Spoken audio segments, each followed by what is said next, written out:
Sebanyak 75 orang sivitas akademika Universitas Brawijaya atau UB dinyatakan positif terpapar COVID-19. Dari 75 orang yang terpapar, 12 orang meninggal dunia. Sementara, untuk mencegah penyebaran COVID-19 di lingkungan kampus, pihak UB menerapkan work from home atau WFH. Kasus penyebaran COVID-19 di lingkungan kampus Universitas Brawijaya atau UB kembali meningkat. Tercatat hingga saat ini sebanyak 75 orang sivitas akademika UB yang terdiri dari dosen dan karyawan positif terpapar COVID-19. Dari 75 orang yang dinyatakan positif terpapar COVID-19, 12 orang meninggal dunia. Ke-12 orang yang meninggal tersebut selain positif COVID-19 juga merupakan penyakit bawaan atau komorbid. Kasubagmas dan Kearsipan Universitas Brawijaya Koto Gurito mengatakan, 75 sivitas yang terkonfirmasi positif COVID-19 tersebut terhitung sejak Juli 2020 hingga Desember pekan ini. Dari 75 orang yang terpapar COVID-19 tersebut meliputi tenaga pendidik serta dosen. Sementara mahasiswa masih belum masuk dalam data. Diduga 75 orang tersebut terpapar dari luar kampus, mengingat di lingkungan kampus sendiri sudah menerapkan protokol kesehatan yang ketat.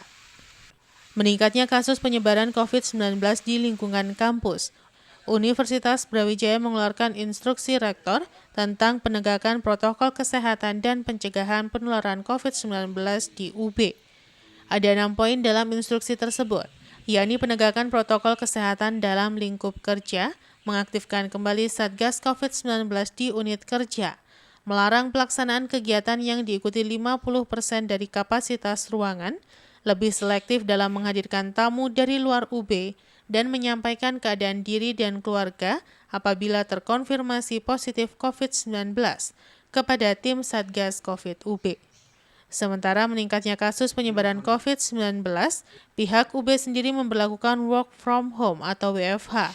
Hal ini dilakukan untuk memutus mata rantai penyebaran COVID-19. Yang 75 terpapar COVID UB itu diantaranya 12 meninggal. Itu data mulai Juli sampai Desember ini. Apa yang dilakukan oleh UB, Pak? Pak Rektor menerbitkan instruksi nomor 9644 tanggal 24 November yang ada 6 butir poinnya. Yang jelas mereka sudah menjalani perawatan ya, ada yang isolasi mandiri dan ada yang dirawat di rumah sakit. UB ini sudah menerapkan protokol kesehatan cukup ketat sejak Maret sampai sekarang ini.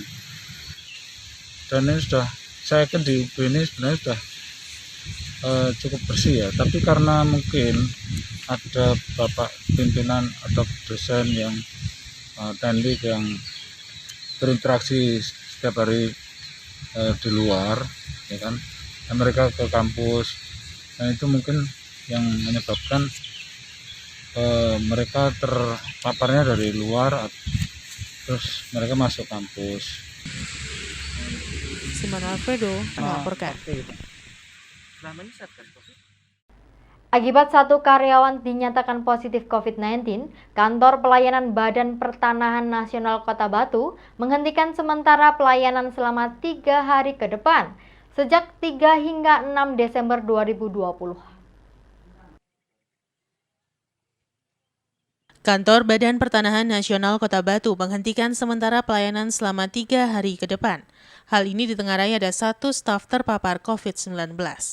Untuk mendeteksi dini penyebaran COVID-19 di lingkungan Kantor Pelayanan Badan Pertanahan Nasional Kota Batu, sebanyak 70 pegawai dilakukan tes cepat swab COVID-19. Selain tes cepat swab di Kantor Pelayanan Badan Pertanahan Nasional Kota Batu, sejumlah sudut ruangan juga dilakukan penyemprotan cairan disinfektan. Penutupan pelayanan Kantor Badan Pertanahan Nasional Kota Batu ditengarai salah satu staf terpapar COVID-19 dan juga upaya untuk memutus mata rantai penyebaran COVID-19. Kepala Badan Pertanahan Nasional Kota Batu membenarkan pelayanan sengaja dihentikan karena ada staf dengan hasil swab positif. Dan penutupan pelayanan ini sesuai dengan petunjuk Kanwil untuk langsung reaksi melakukan penyemprotan mulai kemarin dan hari ini, dan seluruh karyawan melaksanakan rapid test dan swab test. Sementara penutupan pelayanan petunjuk dari Kanwil 3 hari ke depan, dari tanggal 3 hingga 6 Desember 2020. Jika dari hasil rapid test maupun swab yang telah dilakukan Dinas Kesehatan Kota Batu, hasilnya ditemukan ada positif COVID-19, penutupan pelayanan kemungkinan akan diperpanjang dengan batas waktu yang belum ditentukan. Pelayanan memang sengaja kami berhentikan karena ada staf kami dengan hasil swabnya positif. Jadi kami sudah minta petunjuk kepada Kanwil bahwa langsung kita reaksi ada penyemprotan mulai kemarin dan hari ini juga ada penyemprotan dan hari ini juga seluruh karyawati melaksanakan rapid test dan swab. Jadi yang satu seksi ini semuanya di swab tadi.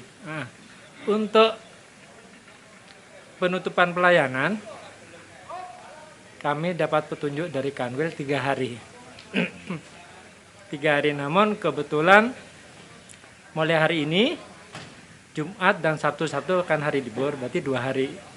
Nanti hari Senin, rencana kami sudah aktif kembali.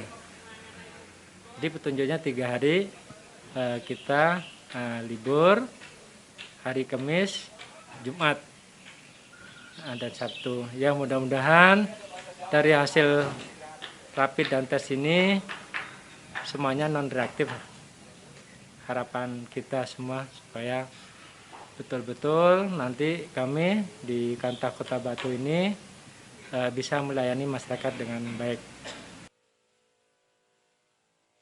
Yanto Yanjung melaporkan. Sepekan jelang Pilkada serentak tahun 2020 di Kabupaten Malang, sejumlah personil anggota Polres Batu menjalani rapid test.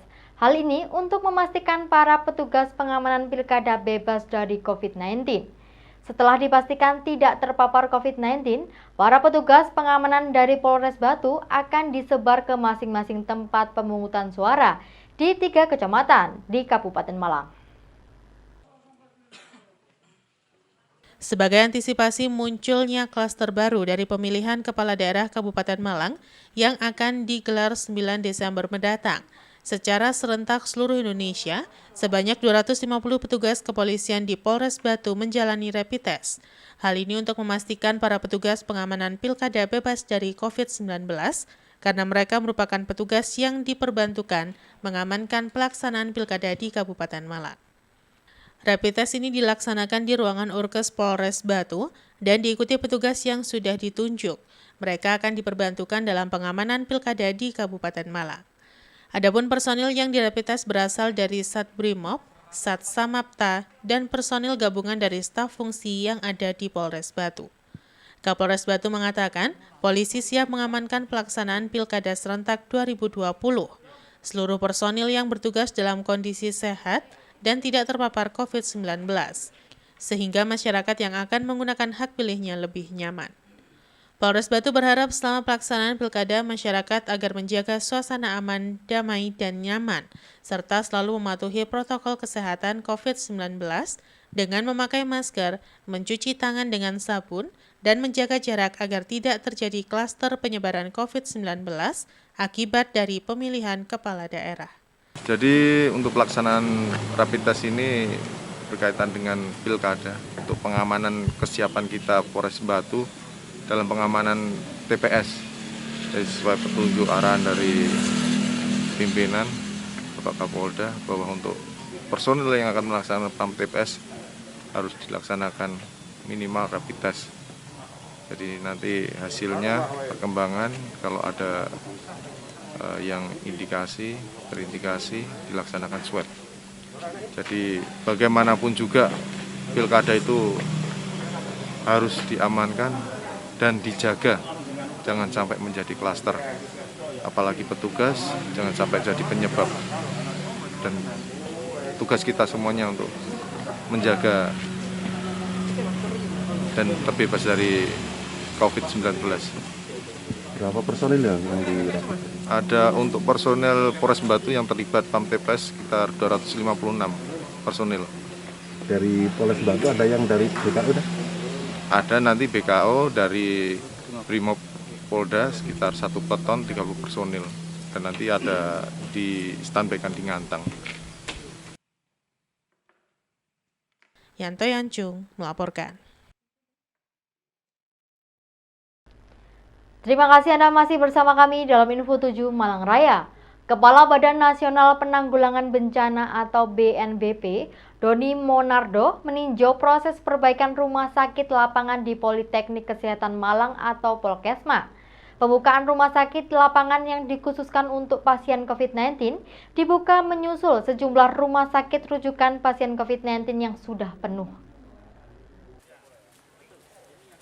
Kepala BNPB Doni Monardo didampingi Sekda Provinsi Jawa Timur, Direktur Rumah Sakit Saiful Anwar Malang dan TNI Polri meninjau langsung rumah sakit lapangan COVID-19 di Politeknik Kesehatan Malang atau Polkesma Jalan Ijen, Kota Malang. Kepala BNPB melihat langsung kondisi ruangan rumah sakit lapangan untuk pasien COVID-19 yang saat ini sedang dalam proses perbaikan. Rumah sakit lapangan ini dikebut perbaikannya dan disesuaikan untuk kebutuhan pasien COVID-19, menyusul penuhnya sejumlah rumah sakit rujukan COVID-19 di wilayah Kota Malang. Termasuk rumah sakit rujukan COVID-19 milik Provinsi Jawa Timur, yakni Rumah Sakit Saiful Anwar Malang.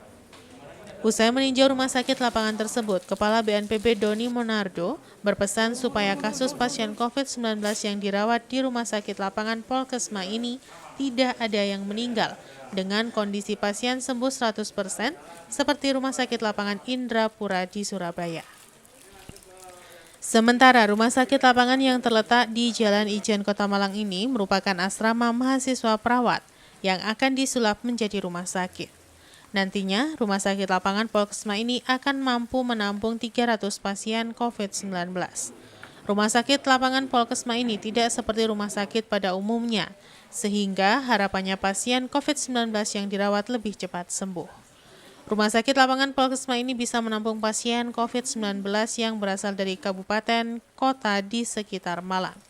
Mengingat lonjakan kasus pasien COVID-19 di Jawa Timur pada bulan November semakin meningkat jika dibandingkan pada bulan sebelumnya. Simon Alfredo melaporkan. Sudah mengalami kerusakan lama, jalan di wilayah Desa Bedalip Sodo Wagir, Kabupaten Malang menunggu perbaikan.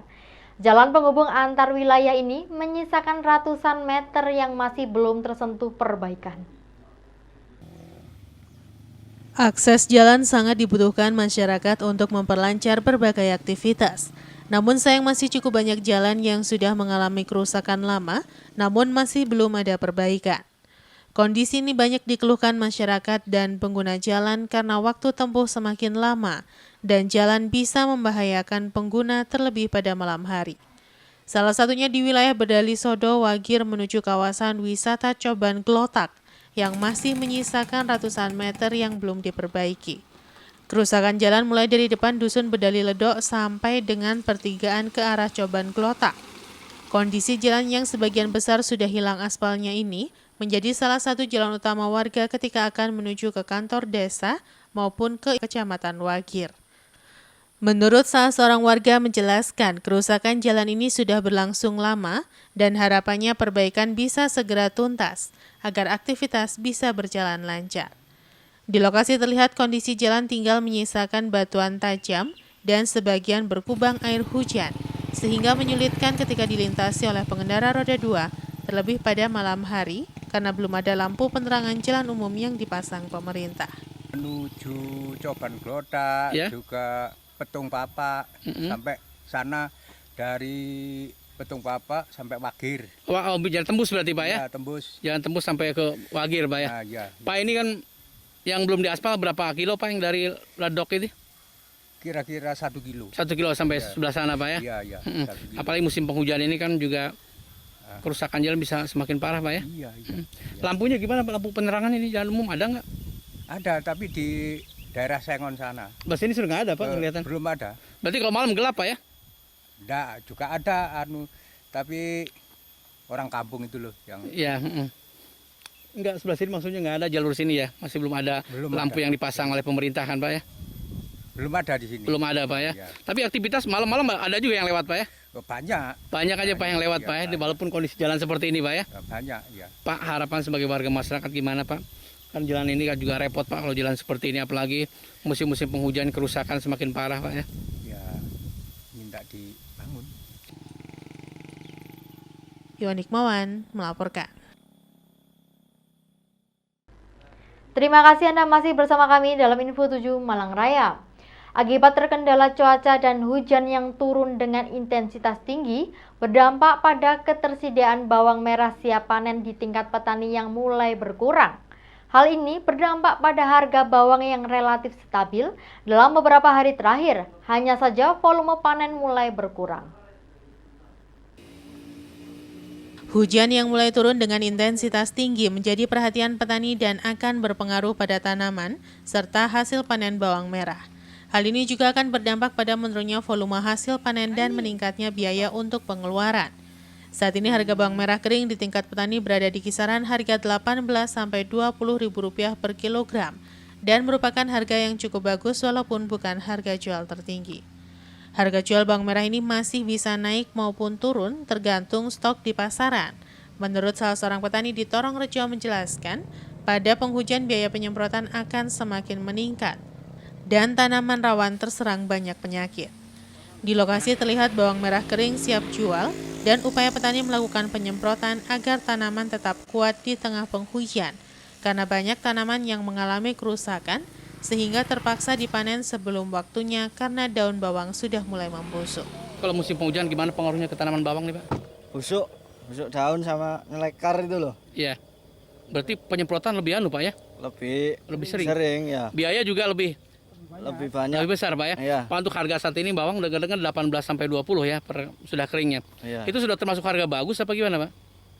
Ya agak bagus Bagus ya. di musim hujan. Biasanya maksimal sampai berapa? Biasanya bawang pernah sampai berapa?